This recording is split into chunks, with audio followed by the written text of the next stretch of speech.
بسم الله الرحمن الرحيم madaxweynaha jamhuuriyadda federaalka Soomaaliya Mudane Maxamed Cabdullaahi Farmaajo iyo wafdi uu hogaaminayo ayaa goordhow ka ambabaxaya garoonka Aadan Cabdulle ee magaalada Muqdisho.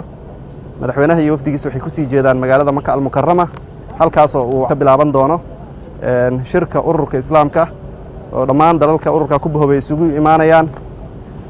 waxaa madaxweynaha halka ugu horeeyay wasiirka arrimaha dibadda iyo wafdi uu hogaaminayo kuwaas oo gogol xaar u ahaa wafdiga madaxweynaha. waxaa kaloo jira in maanta oo taariikhdu ku beegan tahay 29 bisha Maajo 2019 in madaxweyne Maxamed Cabdullaahi Farmaajo uu u magacaabay mudane Cabdixakiim Xasan Ashkir inuu noqdo danjiraha Soomaaliya ee boqortooyada Sacuudi Arabiya. sidoo kale waxaa loo yeeray oo dalka laga doonayaa inay muddo usbuuca ku soo galaan danjirayaasha dowladda federaalka Soomaaliya u matala dalalka Suudaan iyo Jamhuuriyadda Carabeed ee Masar.